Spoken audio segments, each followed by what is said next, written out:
New client, Toyota Innova for washover.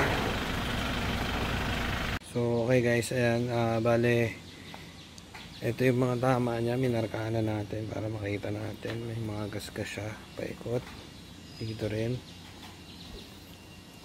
tapos ito rin. So magkakalas-kalas tayo niyan. Ayan, ito yung mga ibang tama niya. Ayan, iba minarkahan na natin yan para makita natin yan. Ayan o, bale nag-touch up na, mga touch up paint na yan, yung mga pen. So yun, katulad dun sabi ko, pag nagta-touch up kayo, hindi naman mawawala yung ano, hindi mawawala. Ayun, halatado pa rin, hindi, medyo masakit siya tignan sa mata. So hindi ako naniniwala sa touch up talaga. Ayan yung mga sample ng mga touch up. Tapos ito naman yung likod niya. Ayan, bangga. Usual tama ng mga Innova yan, ganyan lagi yung mga tama. Okay, so ayan, nilalatero na po natin ngayon yung tailgate ng Innova. Ayan yung sinasabi ko, usual na tama ng mga Innova, laging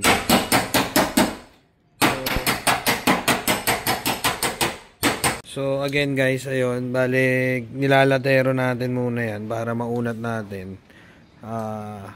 Kasi yun nga yung usually tinatanong ng mga customer, diba? Kasi may mga ibang shop, tinatambakan na lang nila na masilya. Pero ito definitely magmamasilya ka dyan, pero manipis na lang yan kasi nilalatero natin. Dito tulad ng iba, yung lubog na yun, lalagyan na lang nila na masilya. So tayo, yung mga lubog-lubog, nilalatero talaga natin yung mga yan. Tapos ikutan na rin natin, makikita nyo, kalas-kalas na rin yan, yung mga door handle. Again, kinakalas natin yan para itong mga ilalim niya, napipinturahan yung mga yan. Mga headlight, ganun rin, para itong mga sulok-sulok, nabubugahan yan. So ayan guys, nagbubuga na tayo ng base color niya. Ayan, base color na yun.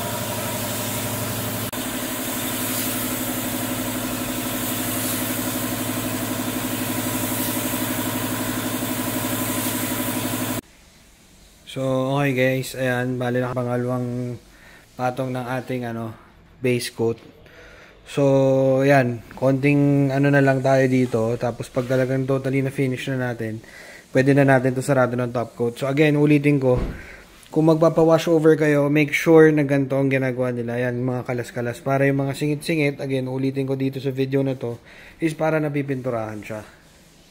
Ayan, kasi yung iba, ginadyaryoan nila yung mga door handle. Paano yung mga nasa ilalim niyan, diba? Hindi siya napipinturahan. Pero yun nga, meron din kasi minsan mga clients na ayaw naman nila nagpapakalas. Pero kasi usually, yun nga, yung iba kasi talaga dinitapan lang nila. Ginadyaryoan lang nila. Yan. So yan, kami ganyan gawa namin. Minsan actually kinakalas pa talaga natin yung mga fender, hood. Pero yan, ayos na yan.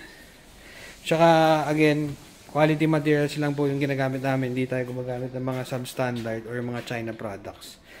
Tayo, Chromax ang gamit natin guys. So ayan guys, nag-top coat na tayo. Bale, pangalawang layer na to. Hindi lang natin nakuhanan kanina. Pero ayun, nag-drying time tayo. Tapos ngayon magpapatong na ulit tayo ng second layer natin.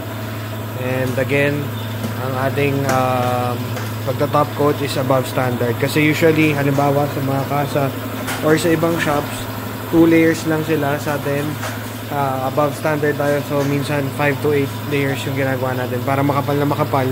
Para kumbaga paint protection, tsaka kahit makailang buffing kayo, talagang matibay yung pintura nito.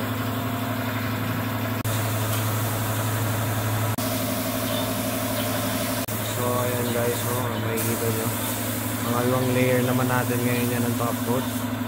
Yan, makakasigurado kayong pulido yan at saka hindi tipid sa materialis yan. Ayan, so ito naman yung likod natin.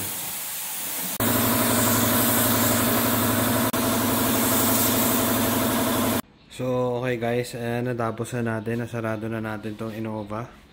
Ayan, 3R0 yung paint code niyan, yan, computerized paint mixing tayo. Tapos ayan, makikita nyo, kalas-kalas yan, hindi tayo nagjujaryo lang ng mga headlight, yung mga door handle, mga kinakalas po natin yan. Ganyan po yung tamang gawa dapat. Tsaka kung gusto nyo ng quality na pintura, ganyan dapat. Pati, ayun, quality materials na tayo. Hindi tayo gumagamit ng mga substandard o yung mga acrylic na tinatawag or mga China products. Chromax po yung gamit natin pintura. Tsaka pulido and hindi tipid sa materials. Ayan, ang ganda ng lapat ng pintura natin. Oh. So, patutuyuin lang natin yan. After ilang araw, pwede na natin siya madiya tapos mabuffing.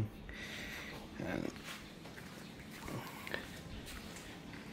Napakaganda ng natin, Innova natin. Puto natin. Ito naman ang gagalawin natin yung bumper niya. Ayan, kung makita nyo, faded na siya. Tapos may mga maliliit siyang mga gas-gas. Ayan, makita nyo, kalas-kalas po yan.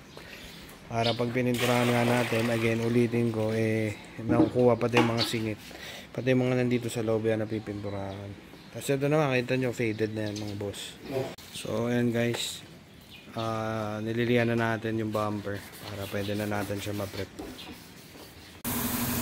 So, ayan guys, na-primer na natin yung mga kailangan natin primeran. Tapos mamaya pwede na tayo makapagpondo ng kulay niya. Ayan. So, ayan, nililihan na po natin ngayon yung hood. Para next step is buffing. Pero lilihain muna natin buong katawan.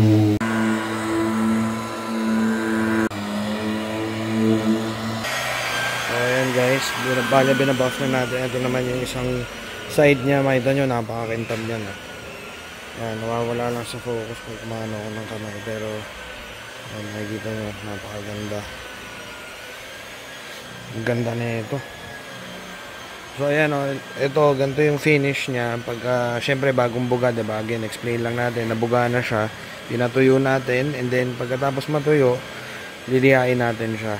Pagkatapos natin maliha, ayan, ito na yung buffing part niya. Makita nyo, ayan, parang salamin na salamin yan. Napakaganda na itong Innova na to. Kala mo brand new. Lalo na pag natapos to. So, okay guys, ayan, makita nyo.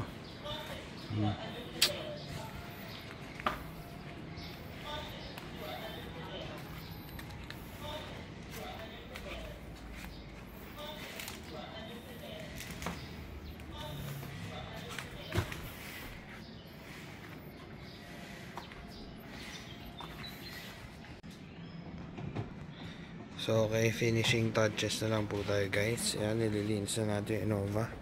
Ganda talaga na ito. Oh. Napakakintab, napakaganda ng tapa ng pintura natin.